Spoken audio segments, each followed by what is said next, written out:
few weeks ago, I had surgery and it was a fairly low risk surgery. It wasn't one that I should be worried about, but I was anxious. I was going to be under general anesthesia. I had never been under general anesthesia before. And what I did was drop into what has become a second language for me, which is talking to my spirit team, asking for help. So when I was sharing this with my community, a few people were asking, like, what did I ask for? Specifically, what kind of help did I ask for going into surgery?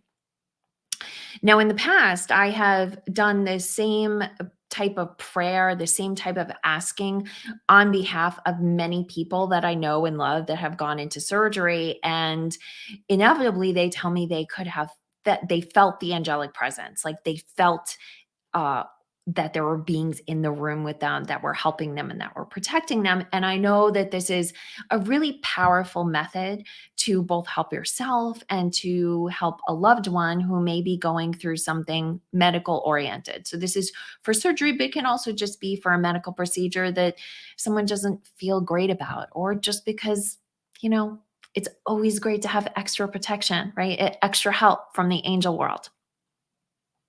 Now, one thing I do always stress is that um, we can ask for help on behalf of other people, but we don't have the free will that they have, right? So we can't sort of ask for someone to be different. We can't, well, we can ask, but it's not typically a prayer that can usually be answered like, please save this person. Please make it so that this works out this way. But we certainly can always ask angels to join them and to inspire people with love and to protect and to help. Those are all things that we can do for each other. So that's what this is about. Now, when you're working with your spirit team, and by your spirit team, I mean angels, but you also have spirit guides. The difference is angels have never incarnated, or at least for the language I use, angels have never incarnated. They've never been human. They're pure love. Whereas spirit guides are beings that did incarnate at a time that they have been human. They've gone through the evolution that comes with incarnating as a human, and they no longer need the human experience, right? They're at the higher, energy level, vibration level, awareness level. And so they help us, right? They help us walk this earth. And then there is the divine, there's our helpful loved ones. And when I say divine, you can use whatever word works for you: God, source, universe. And so all of these beings take part in our spirit team. But for this prayer, I'm going to work specifically with angels. I'm going to instruct you to work with angels. And uh, we're calling on team of angels. So there's angels that are around us on a pretty regular basis, but then there's also lots of teams of angels that are just here. They're cheering for humanity's success, right? And so they're innumerable. So I never want you to feel like you're taking help from someone else that might need it because you're asking for help. There are more than enough angels to go around. Now, the 4 steps that I always instruct people to use when working with their spirit team is first to clear your space. And by that, I mean your energetic space, but it can also be your physical space if it's distracting. The second is connect, to run a line of connection to source, to God, to the divine, and then down through the earth and within yourself. The third step is to request help, and the fourth step is to receive help. For this video, we are going to focus exclusively on the requesting help. So I do encourage you, clear your energetic space, connect. And then once you've done that, asking for help looks like this. So the first thing I do, or I did heading into surgery, was I called on the angels, and this is the words I use: angels, please be with me on the day of surgery, right? There's just a basic, like, please be there, be around me. Everyone who can be on deck, I would love for you to be on deck. The second thing I do is, please, in advance of my surgery, the morning of my surgery, go into the surgical room, the surgical space, and clear the energy of that space. Now, what I also do is I visualize it. So I visualize the surgical room, even though I don't know what it looks like yet. And I picture lots of angels there, just like bursting with light, and like that light just dispersing any dark energy, any negative energy, any distracting energy for the surgical team. and then putting just a big ball of light around the surgical room. Now, if you are not a visual person and you really can't see this in your mind's eye, don't worry. Just saying, angels, please go in advance to the surgical room and clear the space of anything that is not light and love, and hold the light in that space until my surgical procedure is over, or my medical procedure, or whatever it is that's going on. And you can again ask for this on behalf of another. The third thing I ask is, angels, please be with my surgical team.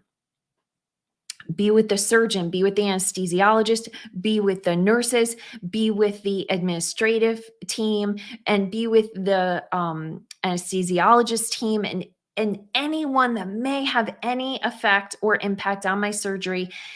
Join each of them individually from the night before. Please help them have a good night's sleep. Please inspire anyone that interacts with them to interact with them with love, right? Because don't we do a better job when people have been nicer to us, right? There's nothing wrong with that. And asking for the angels to inspire people with love, right? Because inspiring people with love isn't asking for things to be changed. It's asking for the angels to just infuse the love into the area, to infuse love into their hearts, and then help them to have a good meal and to be alert and ready for the surgery on the morning of my surgery, right? And so that's what I ask for. And then I specifically call on Archangel Raphael, because he is an archangel, or they are an archangel that I work with around physical health, or body health. And I say, Archangel Raphael, from this moment forward until I'm through with surgery, and that doesn't mean it could be weeks away for surgery. I say, from this moment forward, please protect me in all my bodies, because you have physical body, you have energetic body, you have a spiritual body, right? Your soul. And there's other bodies I probably don't even have the words for, that I don't know, other layers of bodies. Protect all my bodies, and keep me safe and protected through the surgery until I am back out in consciousness, or you can say until I'm back at home recovering, whatever feels right to you. And then finally, angels, thank you, thank you, thank you. So just remembering to thank them. Thank you, thank you, thank you. And then I finish with amen, amen, amen. And to me, that's the almost like the spiritual period at the end of the sentence. You might say, so it is, or so be it, whatever words work for you in place of amen. That's fine. There's no specific right words, by the way. I'm just giving you a context of how to call in help, and maybe give you creative ideas on what help you might like. Now, there's one other thing I do, and it makes me feel good. I tend to be a giver. I want everyone to win, and I'm guessing you do too. So then I will say, divine, and you may use a different word, God, source, universe. Please bless every member of the surgical team. Please help them to give from the fullness of their gifts, and to allow those gifts to be returned to them quickly and easily, with whatever benefits serve them most. So then that's just me saying, I know I'm asking for them to give of themselves. I know that I am benefiting from their gifts. And I hope, since I can't give back to them directly, I'm asking for the universe to return any gift that they deposit into my surgical experience. May it be returned to them. And if you really want to go crazy, may it be returned to them threefold, right? That creates a whole cycle of generative support, right? This is energies going out and coming back in, out and coming back in. Because one of the biggest things that I like people to remember is that there is a whole system of giving and receiving that doesn't require our individual energy, right? That sometimes we overgive because we're trying to take care of people that have taken care of us, when in fact they're taking care of us on behalf of the divine, right? And so then the divine can be responsible for then sending those gifts back to them. That doesn't always have to come out of your heart, your bank account, your whatever. So if this resonated with you, drop a comment below. If you have any questions, same thing, drop a comment below. And if you want to explore those other steps I talked about with spirit communication, clearing your space, connecting,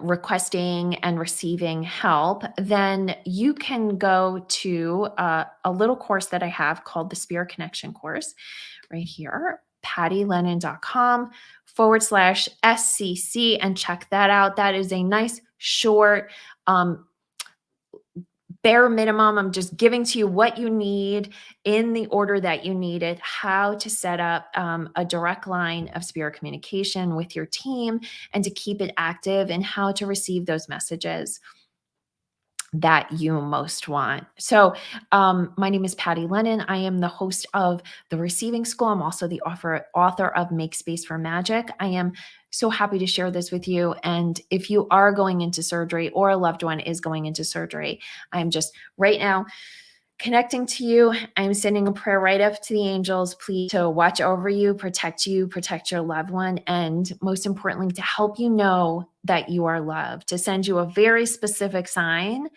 telling you that you are loved and you are protected.